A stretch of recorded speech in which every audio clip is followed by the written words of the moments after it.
guys, so inbox review number 3 of this kit. Okay, right, so it's a weekend edition Spitfire Mark 9C late version. Now, as you know, I'm building an Eduard Mark 8 Spitfire. I've built the Eduard Longest Day Spitfire, and for me this is quite possibly, well, not quite possibly, it is possibly the best Spitfire in 1/48 you can lay your hands on. Okay, yes, this is the weekend edition, so it's not got all the bells and whistles, okay, but it's got enough there to go to town on. Alright, now this kit I got for the pricely sum of £13 or 3%, yes, 13 quid for this kit. Okay, it is a steal at that price. 13 quid, guys, for a 48th Spitfire that has got loads of detail on it that I'm going to show you now. Okay, and as before, guys, we'll go through the kit. Okay, I'll give you my impressions of it, and then we'll have a look at the taking some photos for the actual close-ups. All right, so because it's a weekend edition, you only get one set of decals. Now, I think this is one of the major downsides of the weekend edition. There's no stencil details in this. All you get are the main markings. All right, which can be a problem. All right, and this Spitfire was flown by Otto Simek of number 312 Squadron, 312 Squadron, Northfield, late August 1944. So it's a Czech. Is it Czech? Yeah, I think it's Czech because it's got the Czech flag, okay, or Czech roundel. So, good solid box. Okay, so this is not going to get damaged or anything like that. All right. We'll start off as always, the way I do things, okay, is with the instruction manual. I must admit, very, yeah, you know, Rebel-esque, okay, but it feels a lot better. It just feels like heavy gauge paper, so it tends to, you know, stick together a lot better. So, this is, like I said, the weekend edition. We've got a big, decent intro, alright, oh, white out, big decent intro, and then on to the actual instructions. Unlike Rebel, this is in colour. Okay, so on with the cockpit, and with this kit, as we'll have a look, you get your cockpit sides where you put all your bits and pieces too. Alright, with a really nice looking seat. Okay, and what have you, it goes into, and it builds up into like a little tub, so to speak. Okay, you then move on to putting that tub, well, finishing that little tub, then goes into the actual fuselage. The wheel wells, okay, you put on the bracing spar, and the wheel wells actually get built up into a really nice little thing themselves. Okay, the wheel wells all go together with a few pieces, with the wings sandwiched together. The only awkward part I really found this quick was getting the engines in, and that's to try and get them because of how it's all done. If I can fold this, okay, you can actually see there. It's not the best way of doing things, but it works. It does work. Okay, then that goes into obviously the nose. All right. Moving on then to the tail and the elevators, onto the undersides, which the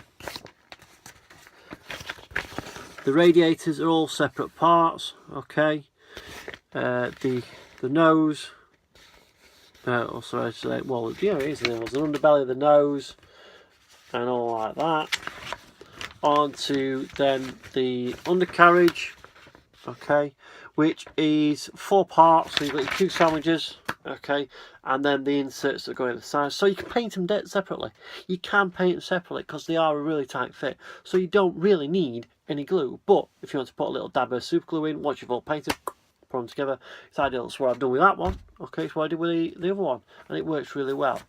The next one is onto then the prop and all the canopy and that sort of thing.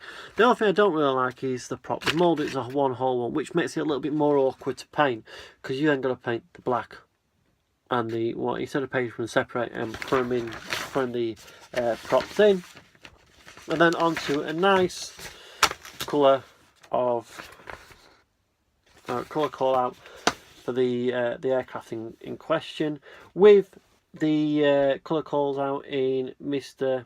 Hobby colour, but they're quite easy to find nowadays. They're just general Spitfire colours from late war, and if you've got that set, that's ideal. Alright, what really winds me up in a way is because you haven't got the stencils, okay, and it doesn't even point them out, but it's got the stencil marking. So you've got like the no walk bits, the bits go onto the propeller, stuff like that. So I have to have a look through my spare, see what I've got, see if I've got any bits that I can use. Okay, so moving then on to the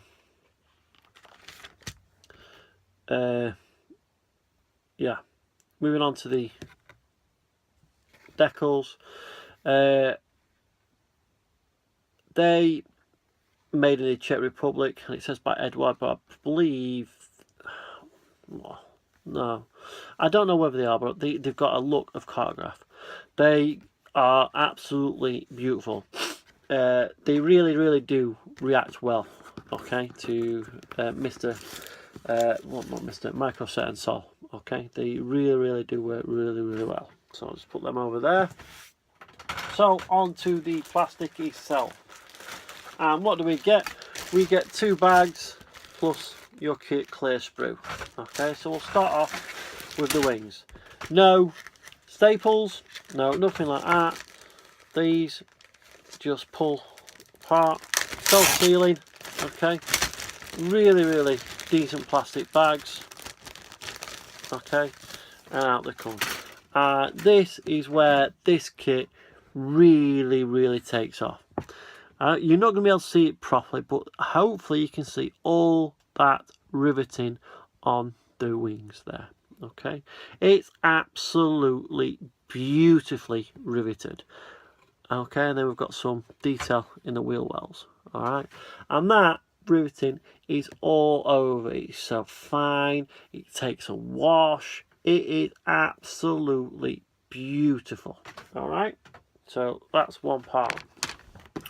We move then on to the cockpit, which there's not going to be a great deal of detail in these, okay, because a lot of the detail you're putting in that little tub. All right, so then you've got the noses, okay, and the outside, and again, what beautiful riveting there is there. It really is fantastic.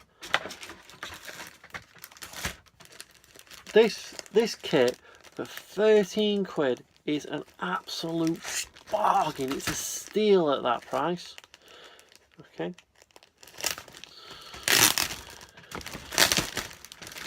And we move on to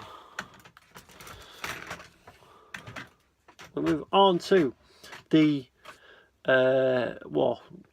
prop and all the little bits and pieces. And what's also beautiful about this kit is, I don't know if you can see that, the exhaust. Okay, both types. The hollowed out. 13 quid. Alright, this is absolutely fantastic. The wheels are beautifully moulded. Okay, it's all really nicely done. Even the cannons, you know, they have been I opened up as well. All right, they've got a little dimple inside them. And then we move on to the control surfaces. What does tend to let this kit down is, I think, the actual ribbon on the control surface is just a tad heavy. Okay, but other than that, you know, it's fantastic. Really delicate detail for the instrument panel. All right, and yeah, it's just brilliantly molded, and it's a joy to build. It goes together really, really well. And then a separate sealable bag for the clear parts, and you get closed or open canopy. Okay, what more can you ask for? You know, it's got everything you need. The plastic is very clear, shiny. Okay, the frames are not too big, but big enough that you can run the masking round and all that sort of stuff. So all in all, this is a brilliant kit. I would highly recommend this kit to anybody. Okay, and you're going to get lots of photos now when I go through, and I'll put you the photos on there so you can get a good look at this kit. And if, again, guys, if there's any questions, please don't feel free to send me questions, and I'll answer them as best I can. Alright, so I'm going to have a look at the photos, and I'll see you on the next video. Bye for now.